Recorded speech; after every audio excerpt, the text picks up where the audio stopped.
Hey guys, Chris from the Ultimate Recycler. Welcome back to my shop tour. We're now up to part 4, I think. Last part was the bloke's room, although I've got to stop calling it that because a few people suggested that we need to be more inclusive. Interestingly though, most of my customers, my lady customers, call it the bloke's room. So anyway, whatever. This time, if we can see the sign, we're heading into the kitchen room. So from the bloke's room here, we head left and we go down a little hallway into where I keep all my kitchen stuff. So let's go around the corner, and I've just turned all the lights on. I'm not actually open today. Victoria has just come out of lockdown again, or at least rural Victoria has. Melbourne is still in lockdown, but it's midweek and I don't normally open midweek anyway, and it's pretty hard weather outside. So this little hallway area is a duplicate hallway to what's on the other side of that wall there. And I may have explained that this building was originally 2 separate shops. That's why we've got 2 front doors. And this hallway would have gone straight down through there to a residence out the back, and it was a mirror image on the other side of this wall. So that was back in probably the 1890s, and then it's been renovated and changed a lot over the years. Behind that curtain is actually a toilet, because this side of the shop was actually leased to a vet for a long time. And ironically now Coco's with me, and she roams around not having any idea how many hundreds of dogs have probably been in this building. Perhaps we shouldn't tell her. Okay, so what I use with this little hallway is we put a bit of bar stuff on that side usually. Don't have a lot down here at the moment, and I just purchased this cabinet about a month back, and I need to get some shelves cut for it. So we're a little bit sparse on stock at the moment, but this little hallway area leads around to another room. So this room, originally in the very early days, excuse me Coco, do you have something to say? Yeah, really? Really? You're so cute. Okay, this room originally probably would have been a bedroom. Give me a minute, I'll have to deal with her. Okay, apologies for that. She's out the backyard in exile at the moment. I was saying this room would have been a bedroom. It would have been part of the residence, because the shop fronts in the early days were pretty well just the small front rooms. So there would have been a shop in this side, a shop in the other side, which is my main room, and then 2 residents. So it's building's got a lot of history. Anyway, I'm using this room now as my kitchen room, and anything remotely kitchen related I put in here. It's a bit sparse at the moment as well. I had a lot of prints sold just fairly recently, and there was a great big wall hanging on that section, and it looks really empty now that that's gone. But what I've done is I've dressed it up with little alcoves. So if I come into the room and then turn around, you'll see what I've done here. I've got a really early school cupboard there, and I'll talk about them in a minute, and some shelves, and a little light that's actually made from a pot, which was really apt for a kitchen room. And I'll link the video up the top now for a video for actually instructions on how I made those pots. There's one there, it's like a colander, and a larger saucepan over there, and they're all hanging off a ladder. So it's created nice little alcoves where I've put a bit of early stoneware and old deco jars and saucepans in this one. They go so well in these old cupboards. I've got some irons, even though irons aren't necessarily kitchen related. Some retro biscuit barrels. Sorry, I'm not doing any prices for you. I should do a few. I'll put 10 each on those. They're 70s era sort of cookie barrels. That's a pint milk bottle, very common, but I get about $8 for those. The earlier wide mouth top ones I get a bit more, and if they're branded with I don't think I've got in here at the moment. If they're branded with a particular dairy, they can be worth quite a bit. There's an old willow cake tin. Many of you would remember those. I think my mum's got one as well. It's $10 there. The old Billy for Billy tea. I don't know if that's just an Australian thing, but that one's not in bad condition. You'd brew your tea over a campfire and swing it around your head, I think, something like that. I've got $10 on that one. There's another 70s biscuit barrel there. This one's an enamel Billy with a lid. We've got 20 on that one. It's branded, it's a Metas. It's a nice one. These 60s era yogurt jars with original lids, we've got 20 each on those. I get a lot of ink wells or ink bottles. This one's a bit damaged at the top. I've only got $3 on that. Dalton Lambeth actually dates that to pre-1901, I think around about 1901, Dalton was given the royal, I don't know what you'd say, the royal treatment.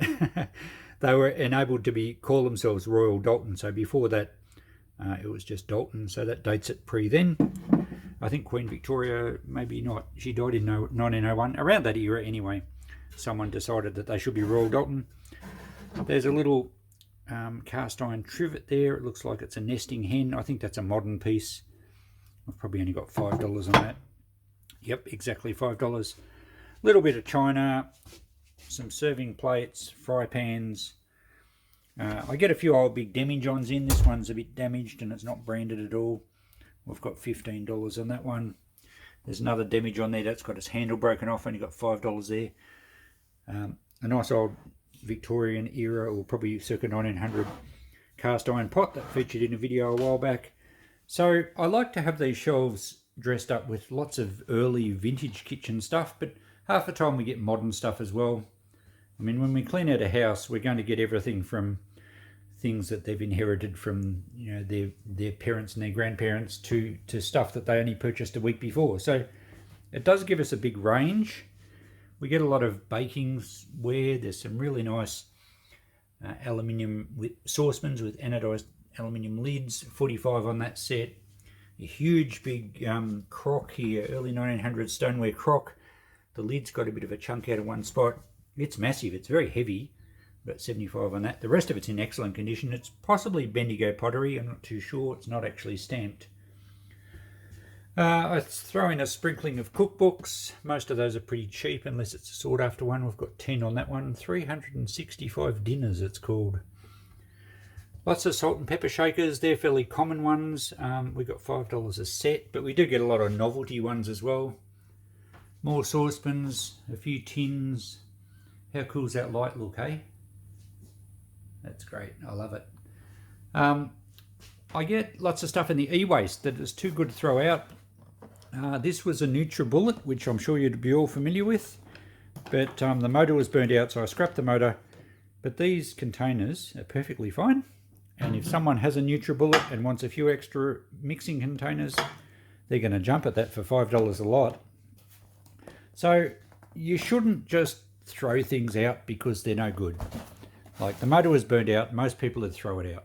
I get value for the scrap metal because of the copper in the motor and the wires, and I can sell the attachments to someone else, and that keeps it all out of landfill, which is good for everyone. There's a Cambrook, I'm not sure what this is, a hamburger maker, a stack and snack. Now I've safety tested it, it's in excellent condition. I don't know how to use it, but I did plug it in and make sure that it had it warmed up and it had a good earth. So I've got my test and tag license, and I do tag things so that they're safe. I just don't know how to cook burgers. Cast iron fry pan. We sell a lot of these to campers.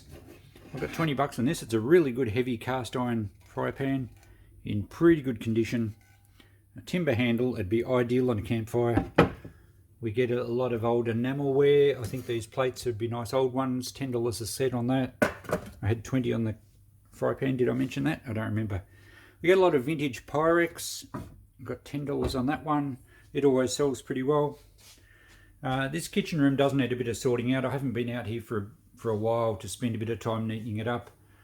Got some old vintage Pyrex coffee pots. That one's complete with the stem and the whatever, I forget what you call it, where you put the coffee. 45, that should sell quite well. This one's hasn't got the insert, we've just got 10 on it. It's a smaller size too. But vintage kitchen stuff is really popular. Some more modern stuff. That's quite a nice old kettle. Probably a 70s era. It's in pretty good condition, and I have tested and tagged that one. I've got my tag on there.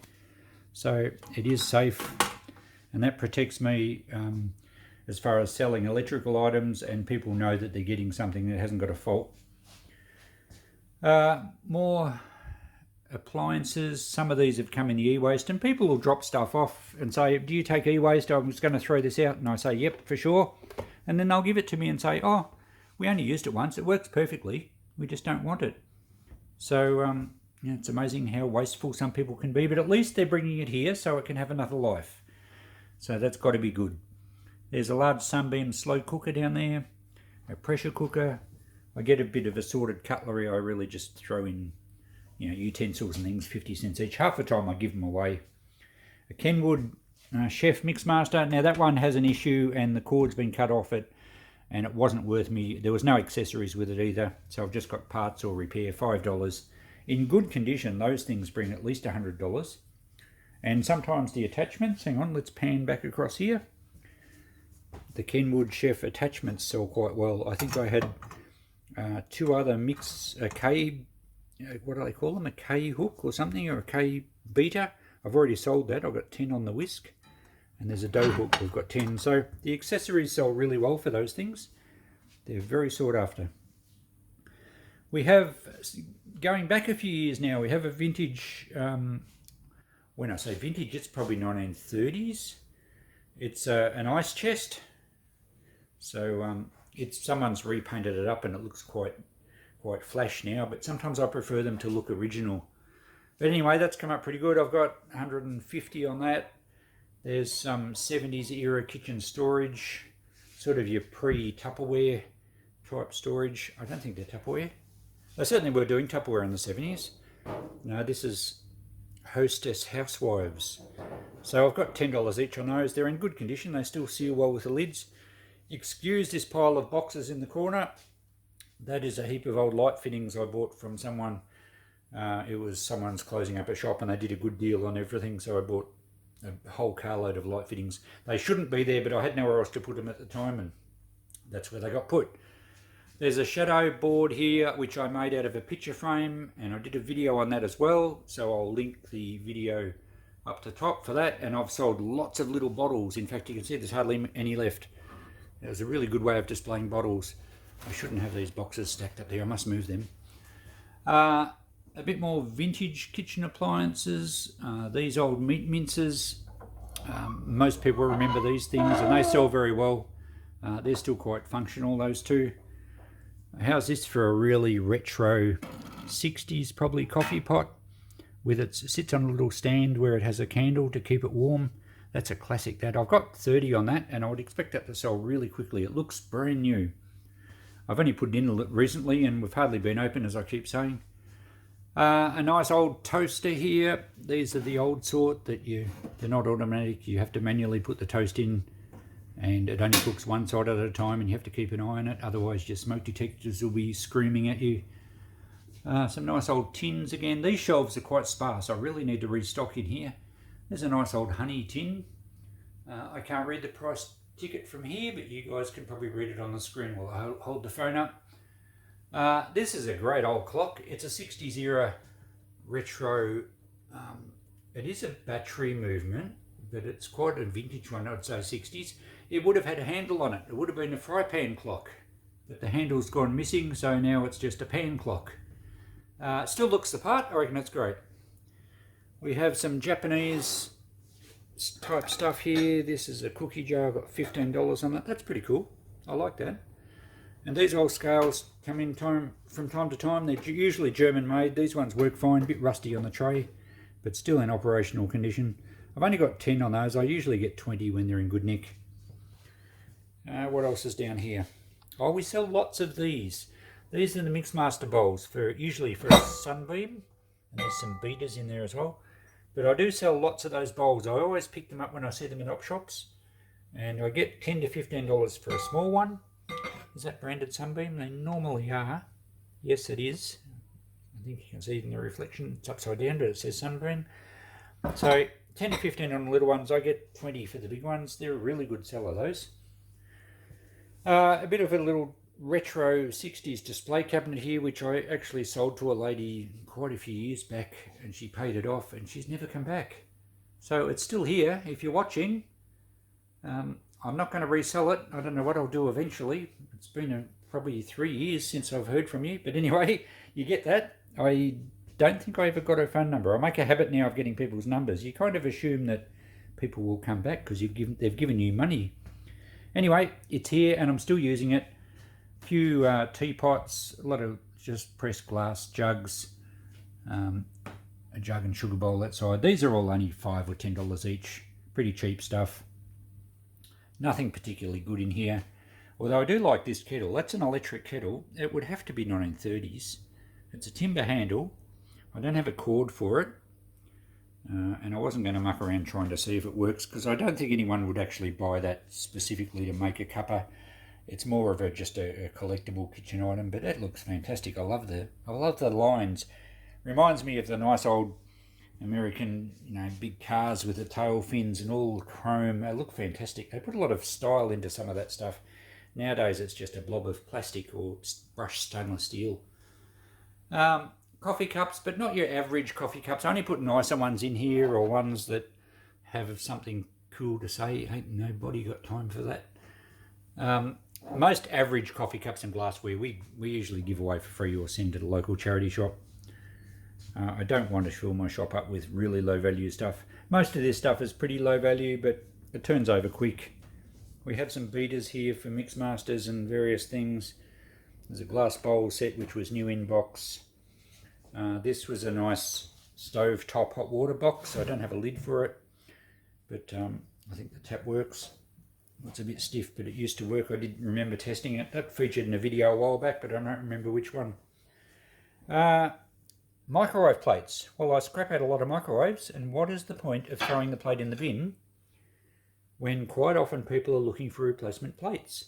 Now, I asked $5 each for them, and they seem to sell. There's usually only the 3 different sizes. And you can search on eBay, and it's amazing. Second-hand microwave plates sell. It surprised me because the postage is going to be a bit, they're reasonably heavy, and I could not be bothered trying to eBay them, but I'll sit them in the shop and get $5 every now and again. This plate rack is a beauty. I absolutely love it. It's not for sale. I've had lots of people say, are you sure? It came from a garage sale, and it's a nice early piece. It's had numerous layers of paint, and it's beautifully made. It's timber, and I stack a lot of plates in there. In fact, again, I need to restock, but that's a really cool display piece. Value wise, I would probably ask $50 for that, but I don't want to sell it. I like that it's got lots of coats of paint on it. Let's have a look. I reckon it's been green, and I reckon it's been cream as well, and now it's grey. So anyway, that's a nice cool piece. This is a pizza oven, safety tested, works beautifully. Remarkably clean, probably only been used once, has the utensils with it. I've got $30 on that. Not a collectible, it came in the e-waste, but it tests well. I put my tag on it, $30. Money for nothing. And it keeps it out of the tip, that's the best thing. Cookbooks, $1 each, I just throw lots in there. I think we've covered everything. I don't want this video perhaps to go quite as long as the others, so we might finish it up here. This is the kitchen room. It does change around a lot. This lovely old cabinet over this side I picked up out of a shed, and I had a lady say, I want to buy it, and I hadn't even priced it. And I sort of wanted to keep it in here because that shelf sits up there, and I thought, well, look, I'll let you know when I want to sell it, and that was a couple of years ago, and I'm still happy for it to stay there. So what's it worth? Probably only a couple $100. Nice carved doors. It's been painted white, but it's in pretty solid condition. But I'm not going to sell it at this stage, so no messages about that cupboard, please. But things do change around a little bit in here with regards to furniture, although I'm not going to upset my 3 bays because I kind of like them, and I do get a lot of stock in there.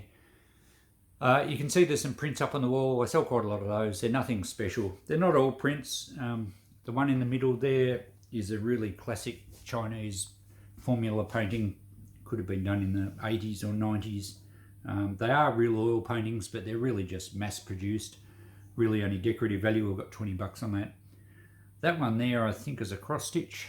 Really hard to sell as well. I've got 25. It's probably a bit ambitious. There's a faded print for $5. Sometimes I really just price the prints for the value of the frame. That one up the top there is another formula painting. So they are original oils, but they're really done quite quickly. They are effective and they look quite well, nice from a distance, but there's not a lot of artistic merit in them really. Although in saying that, they're much better than I could do. So what do we have? I think I had 45 on that one, but it's probably a bit ambitious. Maybe 30 is more realistic. 20, and that's just a print. I've probably only got 20 on that. Sometimes the price just reflects the effort for me to go and get a ladder So I don't mind them hanging around. If I had a lot more prints than what I had wall space, I'd mark them cheaper to move them on. It's really just something that changes as it needs to. Some nice old cardboard boxes here. They're just empty boxes, but they're great old advertising. So I like to put them up on cupboards as well. And whilst we're looking up high, on top of the ladder, I've sold a lot of suitcases. And I've actually sold quite a few this year in between lockdowns. I'll have to get some more up there. But it just adds a good dimension to the shop, I think, having something up high. So, all right, there's the kitchen room. Thanks for watching. I'll sign out now, and we'll see you in the next episode of the shop tour for the tech room. Bye.